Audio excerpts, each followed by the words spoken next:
Hi everybody, Hillary here with Wild Orange Emporium. Thanks for stopping by my channel. Yay, I've been consistent 2 weeks in a row. So this is a what sold for the week video on my different platforms or selling apps sort of things. So if that is something you're interested in watching, stay tuned.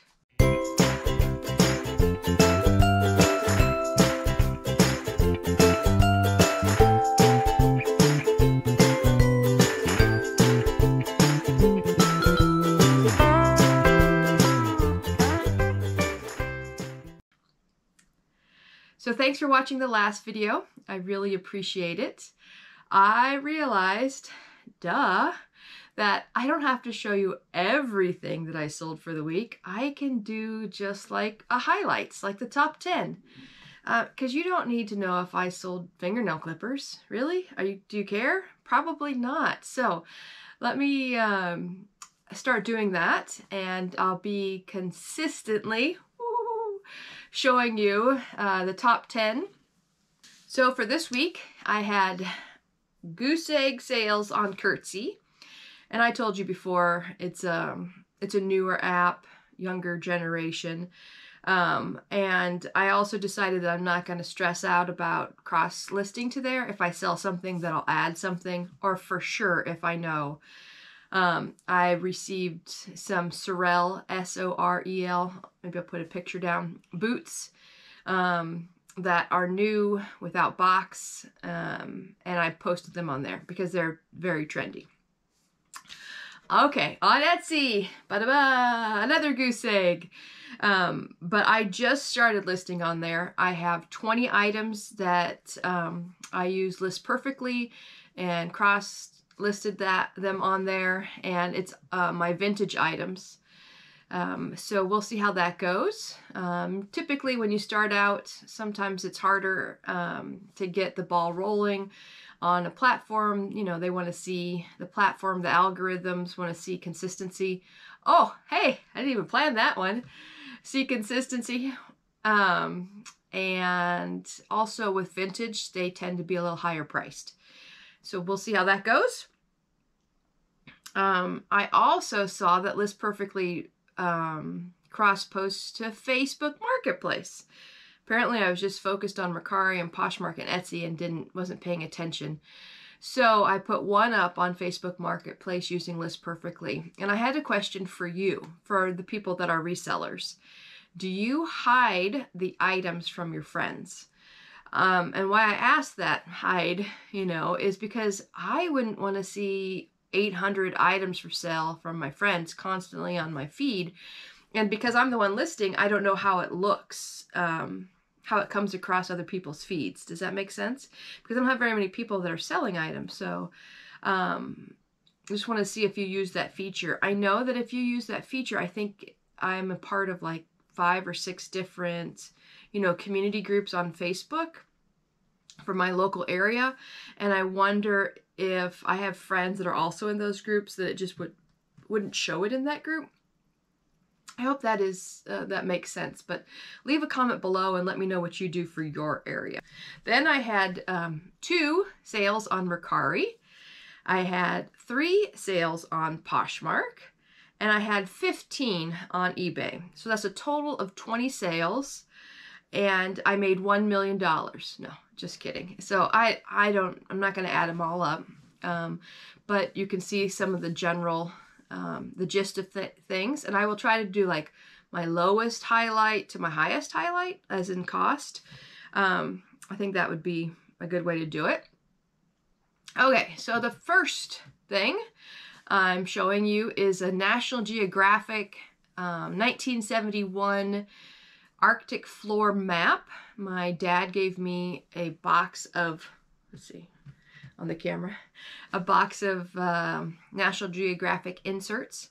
Thank you, Dad. All those, years of National Geographic subscriptions. I really appreciated those when I was a kid and as an adult. It was great to get a magazine every year.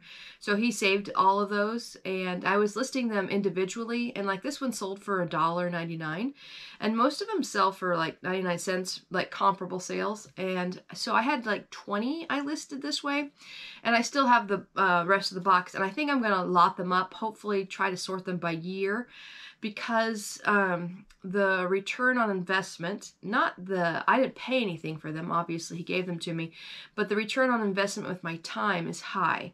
Taking pictures of each one and everything, so the listing time, it's not huge, but I think because, if you didn't know, if you're new to reselling, eBay on their fees takes what you sold it for, plus the shipping, puts it together, and then they take their fees. So they get a fee on top of the shipping. So the fees for these $1.99 maps can be like $1 something. So it almost feels like it's, 50%. It's just crazy. So it's really not the return on investment of my time for the amount I'm making. And then my dad gets, what, 38 cents? And he always wants me to just keep the money, but it feels weird sometimes. I'll keep 38 cents, Dad. But anyways, so I think like I said, I will lot those up from here on out. Next is Wizard of Oz mug.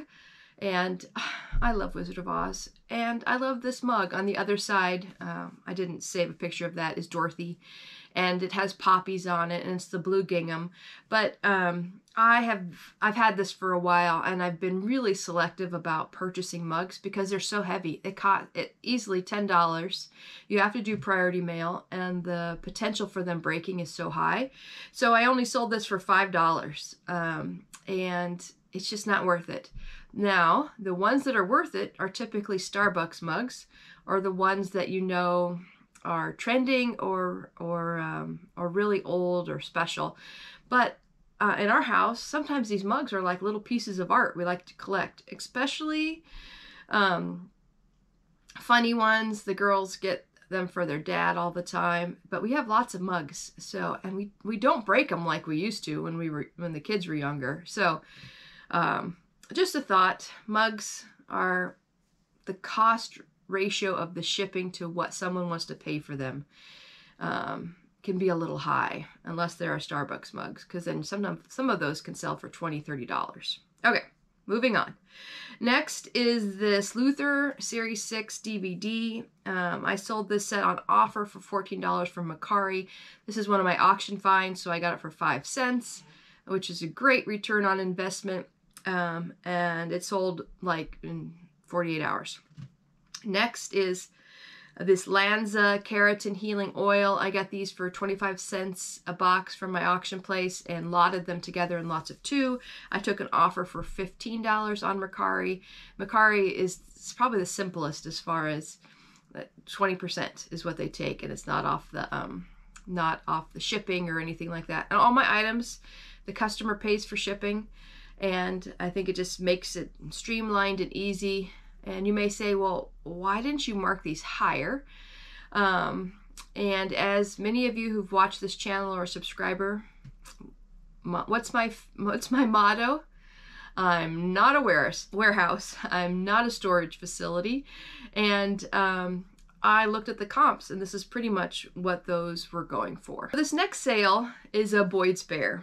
And in the beginning of reselling, I was like, oh my gosh, this is so kitschy.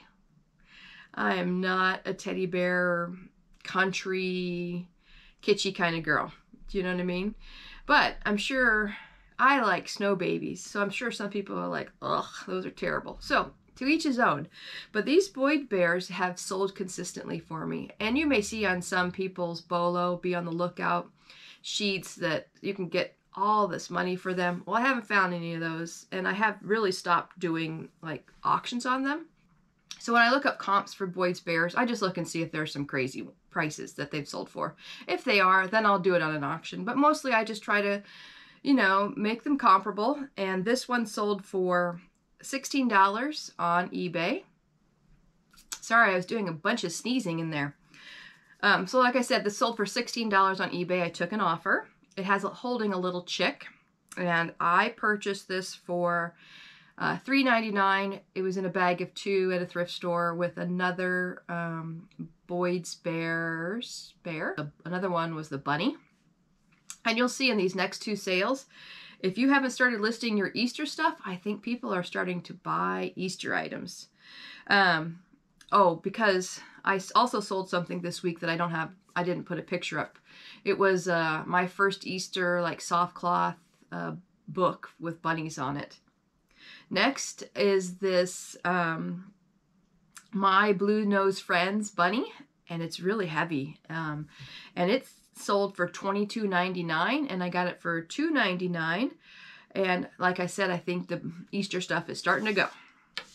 So that was my first 6 items, and then I have 4 more.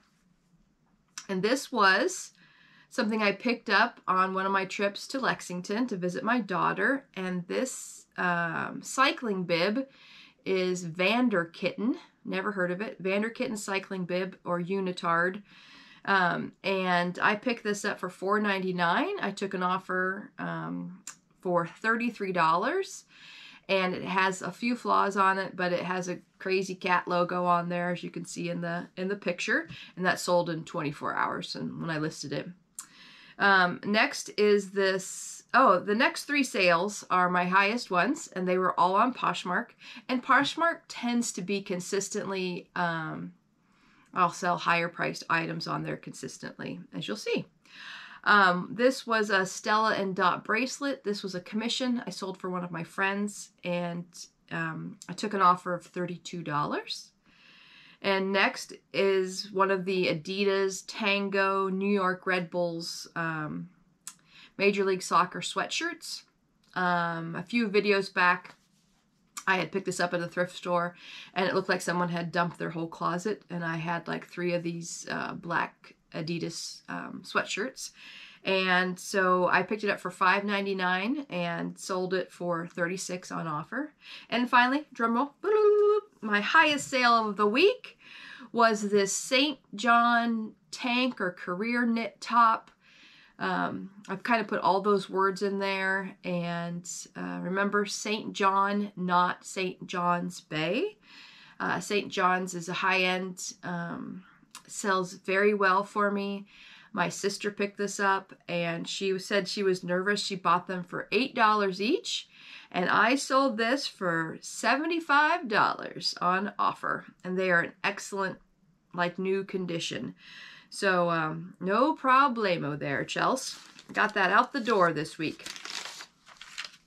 So that's kind of my week in review. I would say the weekend was gangbusters. It feels like I had like 6 or 7 of those things go out on Monday from sales from the weekend. And then it kind of trickled in. And even like Thursday, I didn't sell anything. So just remember, if you're new to reselling, or if you've been doing it for a while, every week has its ups and downs. And if you kind of look at the average, it'll help you have a better perspective. Because if you get stuck in the weeds of what sold just today, you couldn't get discouraged. But just be consistent with your listing, and your sales will come. And remember to adjust your prices. If you've had something for a while, maybe lower at 10%. Whatever works for you. You know how much you bought it for and where you can go. I do enjoy best offers because I just get more engagement that way. Also, one of my friends, Linda, hey Linda, has been watching my videos as she has started doing a few more listings. She has sold some of her homeschooling books on there. And she really wanted more, she was watching my videos, like I said, wanted some more tutorial style videos. And I wanted to see what you thought about that. Would that help you? Having some tutorial style videos. I am going to do a shipping video for sure, because I think even for me when I started, I was kind of confused about how all the shipping worked, and you know, cost and weight and all that. So I will work on that and hopefully get that out soon. So if you have any suggestions for videos you'd like to see, please leave them in the comments. And as always, if this video is helpful, hit the like button. It doesn't cost anything if you subscribe, and you'll be notified when when I make a new video, and prayerfully I will be consistent and do one every week so that you can see what's sold. You can understand what to look for at the thrift or from your friends or in your own house. So I hope you have a fabulous day and have fun selling. Adios.